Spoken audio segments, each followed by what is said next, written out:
Good morning and welcome to the 7th session of the 21st Annual Northwest Interlibrary Loan and Resource Sharing Conference. NWIL's land acknowledgement is read at our opening and closing sessions. The written statement is on our website at NWIL.org under the Land Acknowledgement tab. We're also including a link to this in the Whova chat. Today is Wednesday, September 14th, 2022. This session is titled Matching CDL and Access Services, Swipe Right, and will be presented by Naomi Chow, Jean Tholag, and Carla Hose. My name is Wanda Barrett, and I'm the convener for this session. This session is being recorded with permission from the presenters. Because they retain copyright to the information they're presenting, they may choose to request its removal from public viewing in the future by written request to the NWIL committee chairperson. However, at this time, it's planned that recordings will be made available once captions have been added, and attendees will be notified when those recordings are available. To turn live captioning on, click the CC link at the bottom of the screen and select Show Subtitle. You can also expand to full screen. If you have questions during the sessions, please use the Q&A function in Whova, and I will pose these to the presenters at the end of their presentation. Also, at the end of the presentation, we hope that you'll complete the post-session survey in Whova located on the conference homepage. NWIL presenters appreciate and use your feedback. The Whova link will be posted in Whova. On that note, I will turn the session over to our presenters. Good morning and aloha from Manoa Valley on the island of Oahu in Hawaii. My colleagues and I are very honored this morning to join this year's Northwest ILL conference. We also want to congratulate the conference organizers for a very successful and easy to navigate virtual conference. We also want to mention that we were on this morning for Perry and Sue's great CDL session. They said they talked about having a backseat look at others. We had a backseat look at theirs. And we also took a quick look at the questions in their Q&A and hope that our session will help fill out some more of the answers to those questions. We have today be sharing some of the basics of our controlled digital lending program and discuss our experiences and our challenges. In our original planning for today's presentation, we wanted to share that CDL isn't always an easy match for access services. And as we planned, we wanted to show how our programs and application were matching our needs and our expectations and how they aren't. And that's where the swipe right and the swipe left, from dating apps came into play. Next slide, please. So I'm joined here today by my colleagues. Sorry, Carla, can you go back one? Yeah. By my colleagues, Naomi Chow, our ILL librarian, and many of you in academic libraries may have already met Naomi at NWILL meetings or at other in-person Northwest ILL meetings. And we are with Carla. Carla is our educational specialist for print reserves and has also been the mainstay and the essential partner in our initial phase all the way up to the present in keeping our controlled digital lending program up and running. So she handles all the technical back-end side of things, and you will learn a lot more about what she does in this presentation. Now the next slide, Carla. I think we lost Carla. Uh-oh. Her connection might have gotten dropped. So that's good. Can I share it or not? Any of you should be able to share your screen. Okay, let me pull it up. Slideshow available. Naomi, do you have the basic one pulled up? folks get it. So sorry. That's all right. Well, while she's doing that, I will continue talking a wee bit.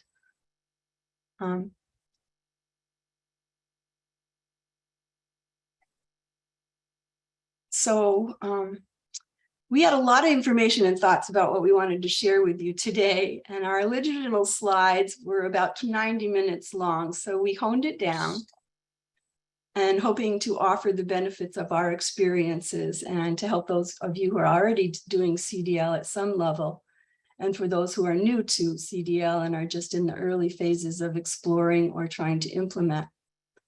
So we have a packed session. We will present it in 3 parts.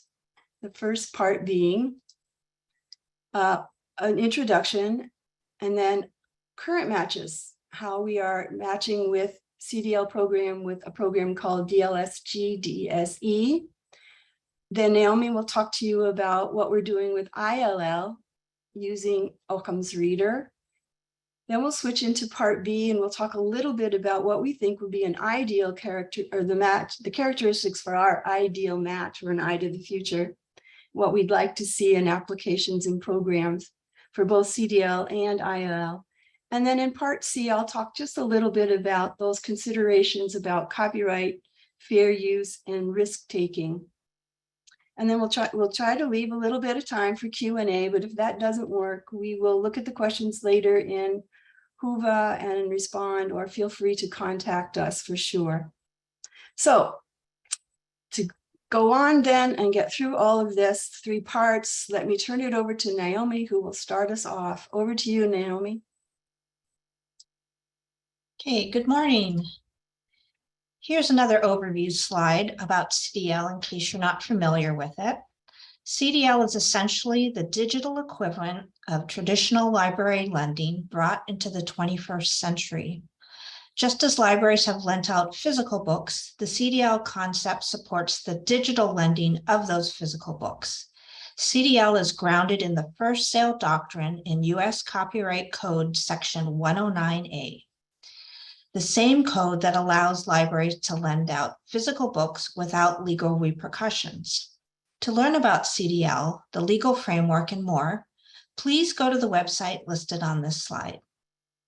With CDL, a library scans a physical book that it owns and then lends it out digitally to its own patrons or to another library via ILL using secure controlled access, such as behind a secure login page or with a unique web link and password. The item is lent out to one specific patron and is read-only, just like a physical loan.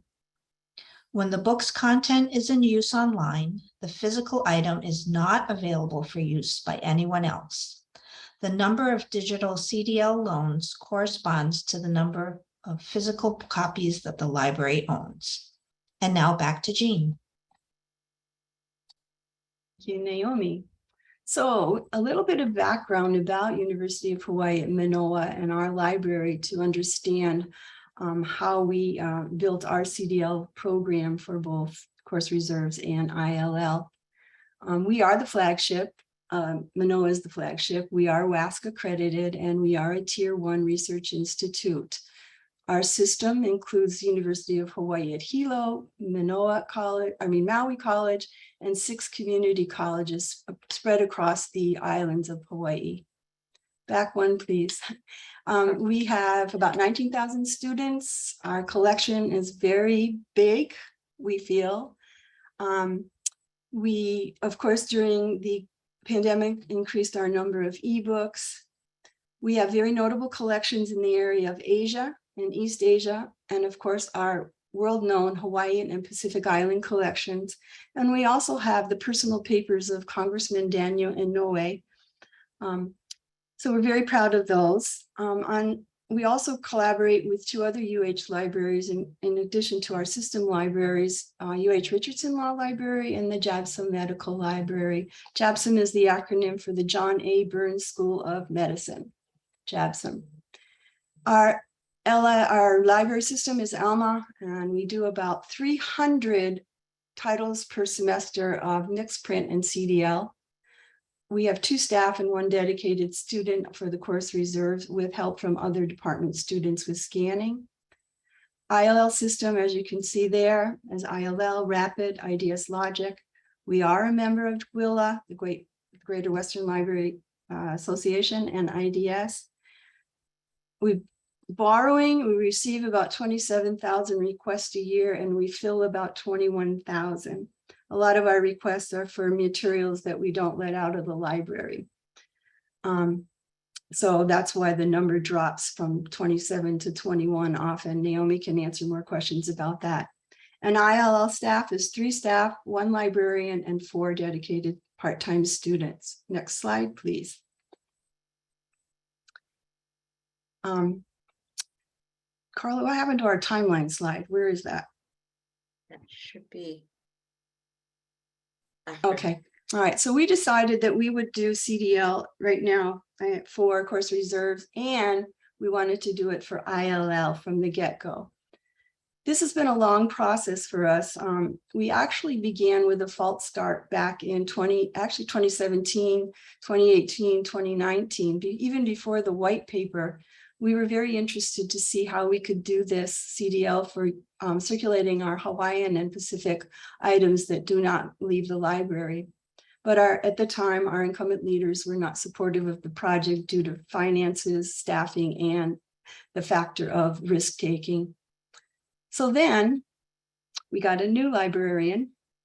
Can you hit the next one? A new university librarian who was supportive. He came on board. We were also just implementing our migration to ALMA and our discovery layer. And then the pandemic hit. So we, of course, rode on that wave of CDL, and we reached out to others to explore how they were doing course reserves. We discovered the white paper again and reread it. And we started building our program. The university library charged a working group with the 3 of us and 2 others to figure it out and be operational for course reserves by fall of 2021. So we met every Monday, 8:30 to get everything in place that we needed after deciding what we wanted, contacting vendors, etc., then doing the installation, the testing, and next slide, or the next button, please. So we were up and running for fall of 2021. We promoted it to faculty, we developed a LibGuide, and then we piloted for ILL during this fall semester, beginning last fall semester. And the last button, please. So in the spring, we were continuing the status quo. And here we are again in the fall, continuing while we're looking for exploring other options. So we will be talking about DSLG and Occam's Reader for CDL ILL. So now I'm going to turn it over to Carla to talk about our current match for course reserves. Hello, my apologies. The outlet that my laptop was plugged into stopped working and I can't get video back. So I will go and talk about CDL workflow, faculty request, equipment and products used for CDL course reserves, and what the students will use, the MyDocs app. So this is our workflow. So faculty will put in their request. We will receive it and review, and we look for, do we have an electronic version in the library? Is it a currently assigned textbook? Is it available for purchase at a reasonable cost? And if I'm not sure, then I'll just ask my supervisor, Jean. If it meets CDL, we will scan it. We'll upload the file to our server and store it there. And then we will get the auto link and the QR code to send to the faculty. Faculty will add the auto link and the QR code to Laulima, which is our CMS, and notify their students. Students will log into Laulima. They will click on the auto link or scan the QR code. They will be asked to download, if it's their first time, to download and install MyDocs app. The plus for the MyDocs app, it includes OER books. So this is where the faculty will go to put in their CDL request. It's on our course reserve LibGuides page, and the link is at the top. They will click on Control Digital Lending Print Reserves tab. And this is the link they need to look for, Control Digital Lending Print Course Reserve Request Forms, circled in red. So the faculty will fill out the Google form and submit it, and we will do the rest. So the equipment and products used and why we decided to go with DLSG. Well, the group developed a list of criteria to ask the vendors. In search of the best match, we met with DLSG, DIBS by Caltech, Occam's Reader, and Fordham University, who was using our Google Drive, to name a few. Our swipe right match was DLSG, for their functionality, which met our criteria: read only, one user at a time, flexible loan, wait period, auto expiry, and early return, etc. The timeline, it was immediate setup to produce CDL. Support, we had a good record with DLSG because we have other products of theirs that we use in our library. And the cost, which met our price point. I will show you what we use. The book edge scanner for standard size books. This is our overhead Book i5 version 3 scanner. It can scan 25 by 18 inches, and it can accommodate our special collections, delicate Asia, maps, oversized materials. All of our scannings are done through the KIC program, and we use it to scan to create the bookmarks for smaller books. For larger books, we need to use Adobe Acrobat to create the chapters and the bookmarks. And we use the Digital Stacks Ecosystem, or DSE content server, to upload the files and storage. And finally, the MyDocs app that the students will use to do their studying. So a little bit more about the DSE content server. There are 2 storage options, on-site and cloud. We went with cloud due to the lack of staffing and hiring freeze. It can hold up to 10,000 books. Additional storage can be purchased. So in DSE Content Server, you click on the Import Content tab to upload all your files to create the item record. Then you go into the Manage Items tab to create your CDL for the item by including the faculty, the course, the expiration date, or the start and expiration date, the duration, the loan duration, and the blackout period. Under the Directed Lending tab is where we create or get our auto link and the QR code that we send to the faculty. So you want to know how long it takes to process a 300-page book?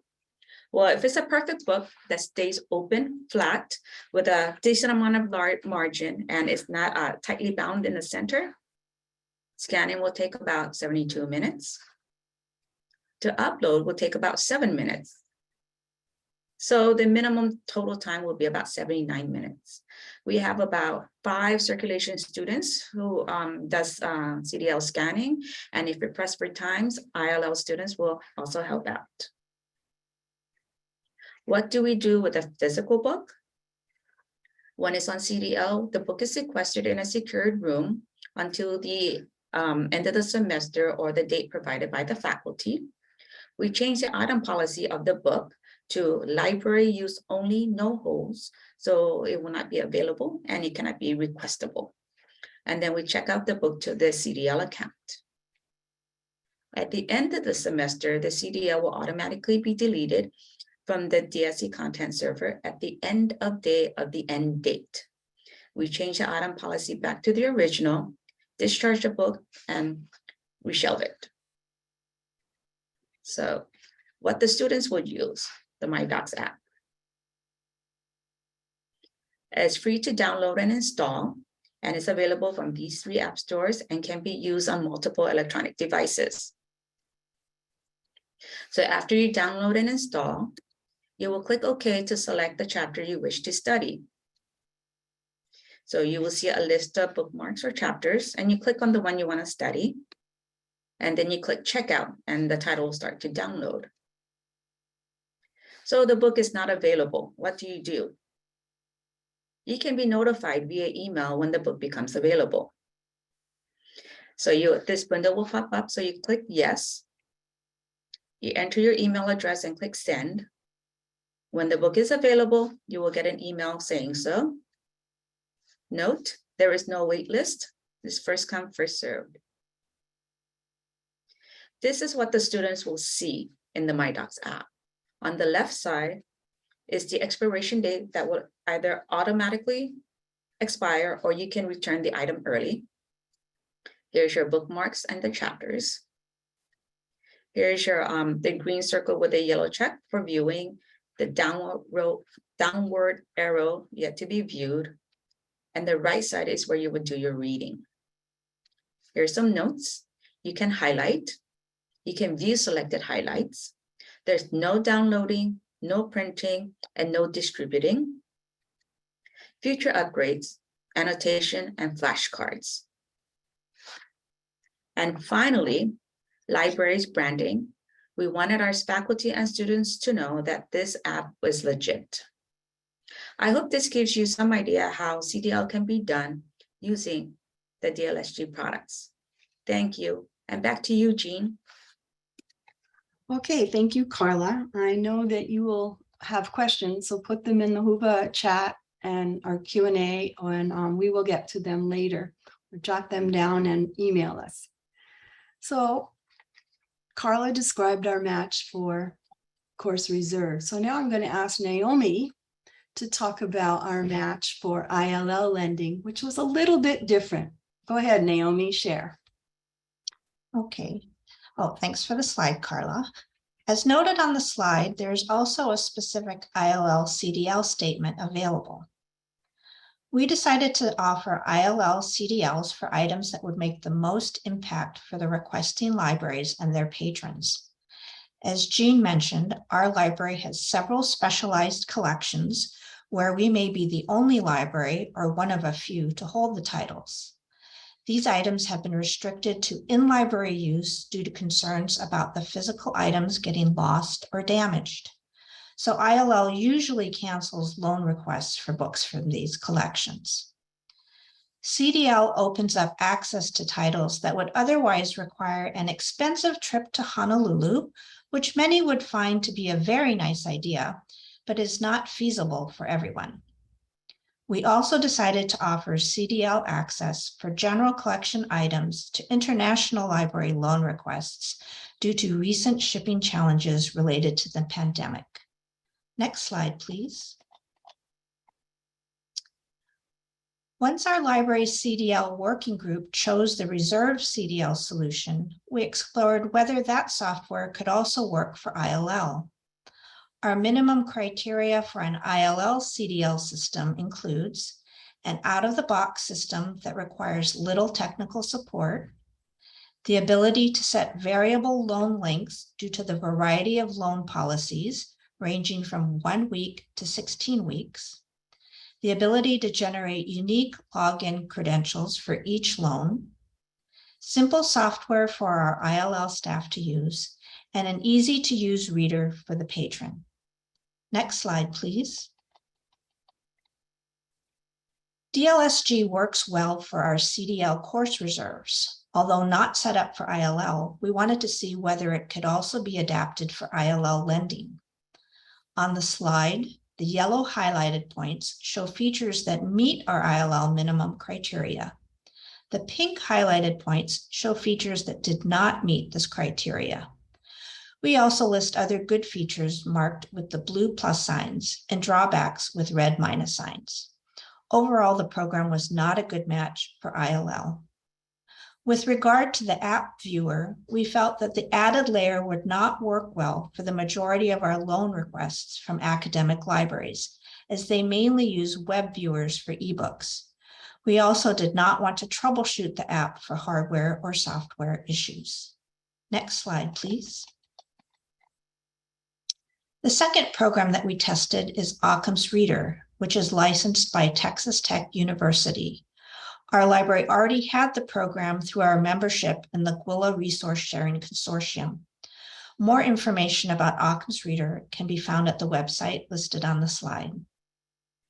In disclosure, our library worked on the initial version of Occam's Reader with Texas Tech University. However, it is now entirely under Texas Tech, and we do not benefit from its licensing. Occam's Reader has been available since 2016. It was created to provide secure sharing of born digital ebooks in their entirety for ILL loans by converting ILL licensed PDF content to read-only access for a set 14-day loan period. During our CDL working group research, we found out that Occam's Reader added a course reserves option in late spring 2021, which incorporates flexible loan periods. Next slide, please. Overall, we find Occam's Reader to be a very good match in meeting all the basic requirements for ILL CDL, though we do have wish list items for future improvements. Occam's Reader has more matches to our minimum criteria in yellow highlights, more pluses and less minuses. We especially like the email templates with the unique login credentials and copyright statement. Slower conversion for larger files is a slight drawback. Our wish list includes usage reports to know how many times the patron logged in to read the book, how long the patron was logged in for each reading session, and the final date timestamp to know how long they used the book in total to help us determine whether the current loan period's lengths are adequate. Our other wish is an early return option by the patron that also notifies our ILL staff. Next slide, please. Here's a bird's eye view of our ILL process. Part 1 is the traditional receipt of the ILL physical book loan from a requesting library. Our ILL staff determine whether the book request could be a candidate for a CDL loan. For example, if the book is the only copy held in our special collections or the request is from an international library. Part 2 is an added step to our ILL processing. We send the request's information to the subject area librarian for their review to decide whether to allow a physical or CDL loan, partial scan, or other options. Part 3 is the new loan method after the requesting library has agreed to the CDL loan. The book is scanned as a PDF file and then converted using the Occam's Reader program. The loan's web link and password are sent to the requesting library. The physical book is also checked out to the ILL account, sequestered until the due date, and manually checked back in upon the due date. Next slide, please. Our current ILL process utilizes a lot of email, partly due to the newness of CDL and also to obtain the expertise and insight of the subject area librarians. Our first email is sent to the subject area librarian. The item is reviewed for various reasons, including culturally sensitive information, international copyright, and the item's condition that could impact the ability to scan the book and whether alternative resources are available, such as a copy in another institution's repository. The librarian also decides whether to offer a CDL loan. Then, when offering a CDL delivery for a loan, we conditionalize the OCLC request and also send an email with an explanation about CDL and the proposed loan period to the requesting library. And our final email is sent to the requesting library with the CDL login credentials, who passes it along to their patron. Next slide, please. Here's a snapshot of the Occam's Reader Course Reserve webpage that we've adapted to process the ILL CDL loan. We enter the basic item information, title, author, year, and publisher. Then we type in ILL CDL loan for the class name and use the class number field for the ILL transaction number. The due date is entered into the expiration date field. Then we upload the PDF file. The bigger the file, the longer the conversion time. So we divide books that are long or have extensive images into parts to create smaller files to process and deliver the book loan in parts. Next slide, please.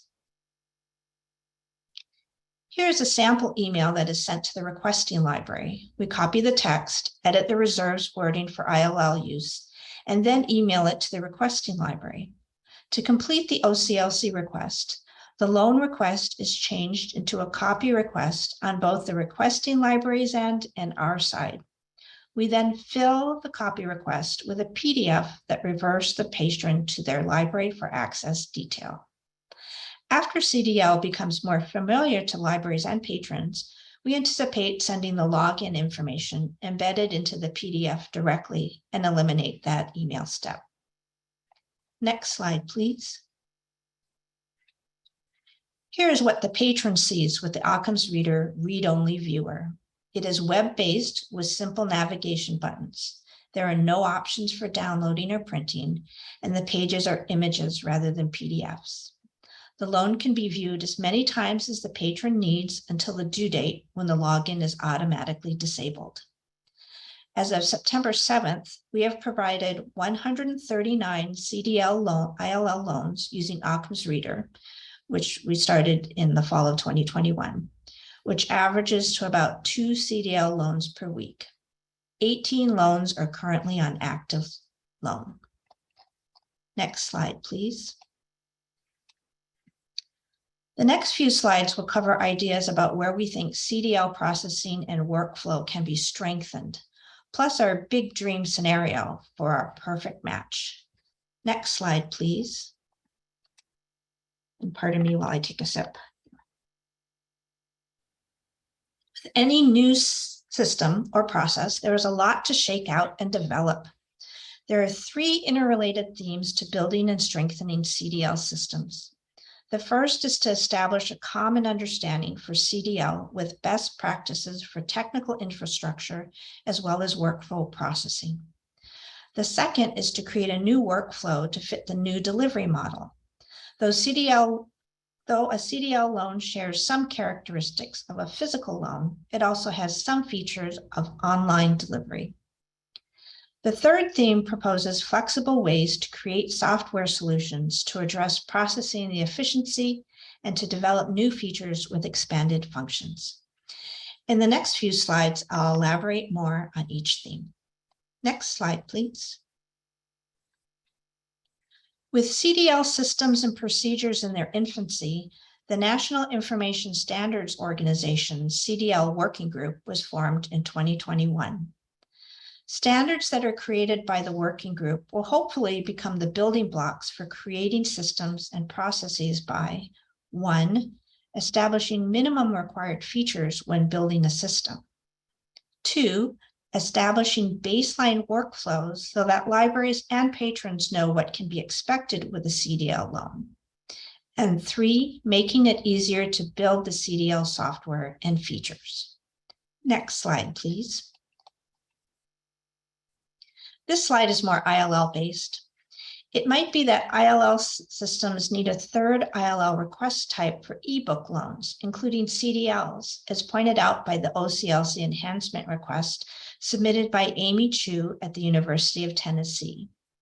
This might require new fields to be created or use new combinations of features taken from loan and copy requests. Alternatively, delivery options could be added to the ILL loan request, similar to article requests having options for Odyssey, article exchange, email, physical mail, etc. The CDL ILL loan doesn't fit into OCLC or other ILL systems' current loan request format because a physical item is not being received and shipped back. It doesn't match a copy request either, as there is a loan expiration due date and there could be renewals. The new fields and record structure would allow software engineers to easily tag or identify CDL loans and distinguish them from physical loans to create CDL-specific solutions. Next slide, please. After getting the technical infrastructure and the request structure established, software programs would be able to more easily automate manual processes and create new functions. Marshall Breeding presents a white paper that addresses how the future of libraries is tied to system interoperability and extensibility, which can be addressed through the use of APIs and applications or apps. API software makes a bridge that connects 2 different programs, which could be used to automate manual steps, for example. An app using programming scripts could integrate a new feature into a system.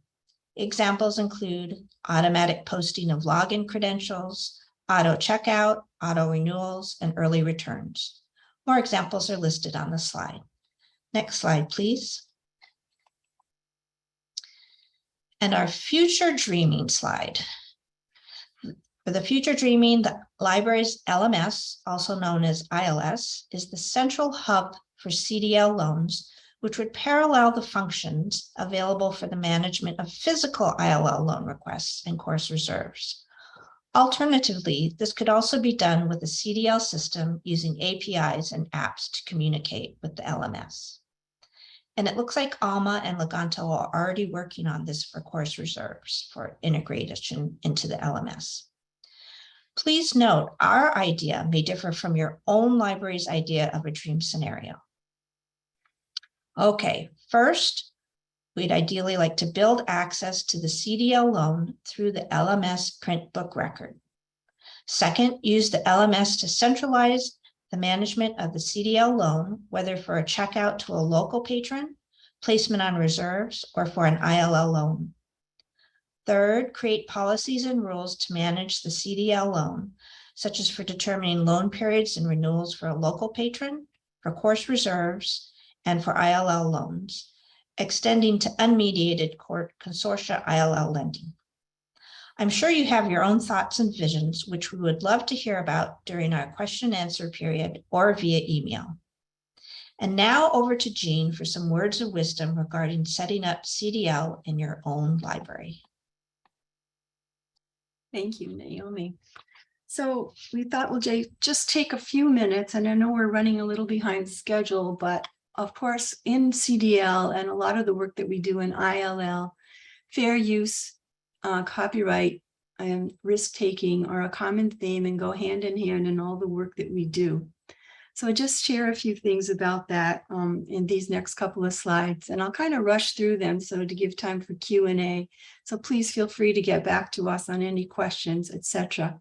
Next slide, Carla. So of course, risk factors were at our mind and the forefront when we began this, and we did have our university librarian reach out to our general counsel.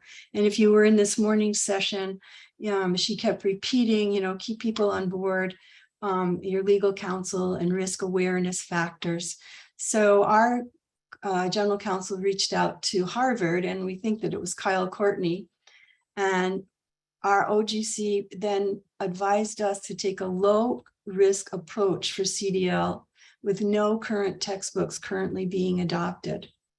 That was a little bit a disappointment, I think, for some of us, but we have to live with that.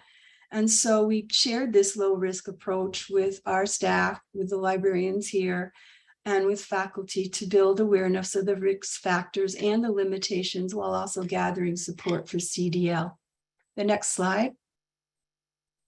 Of course, we have no copyright librarians. Some of you may, some of you are small libraries and don't have anybody on board who is an expert or knows a lot about copyright, but you can.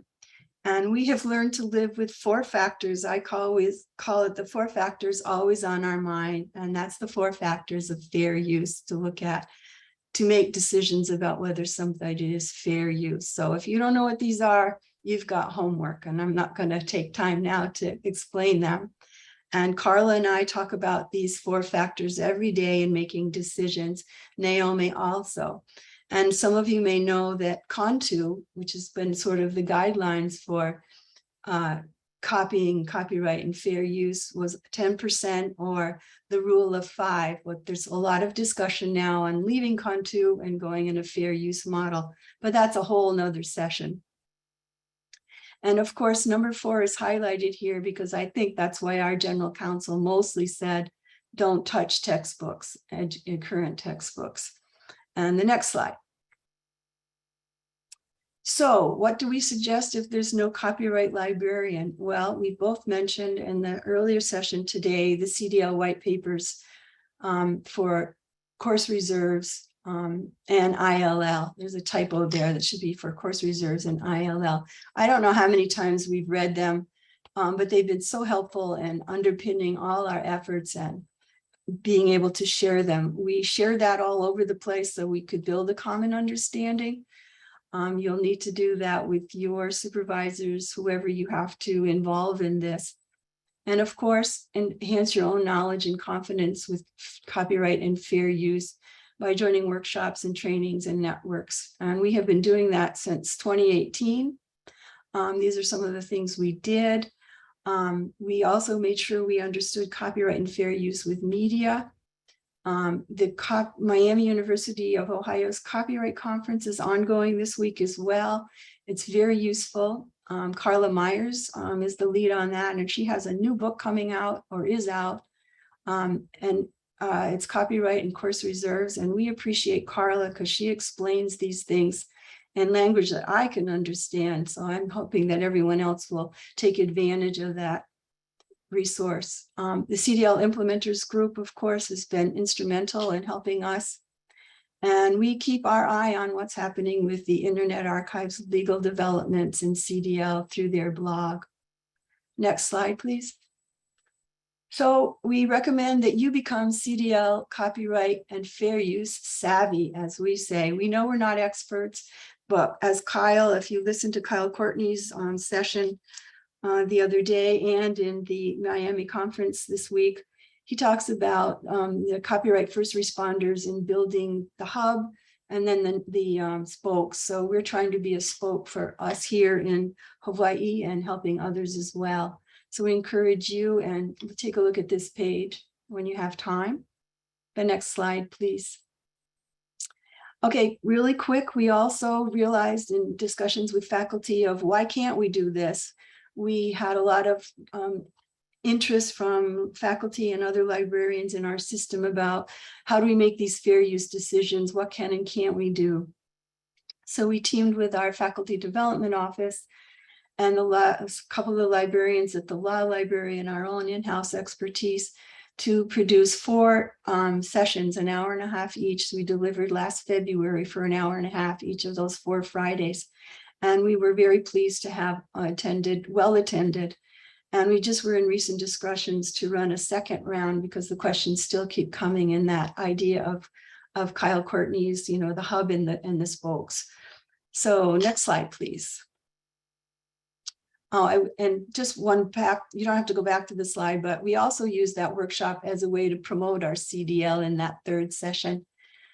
All right, so our next steps will be continuing to look at what's developing with vendors, how we can make it all easier, how we can make it so we don't have to have so much manual involvement in it. It would be automated.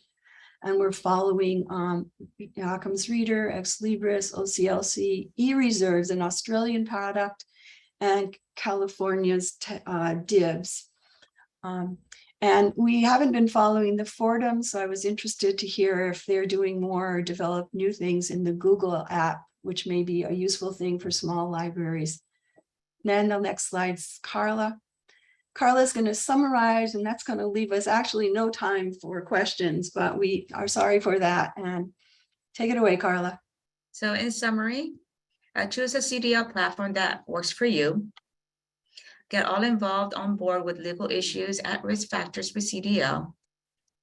You would invest some time for setup and for figuring out the operations. Consider starting small, focused area and apply selectively or narrowly focused collections for ILL lending. Understand, apply, and document fair use decisions judiciously. Keep up to date with U.S. and international copyright and fair use. And follow the CDL community and watch for new developments. Here's our resource page. So when you have time, please take a look. I grouped in 5 sections. We want to thank you for joining us, and these are our contacts. If we have time, we're open for questions. Thank you, Carla and Naomi. I think we're out of time. Yes, Wanda? Yes.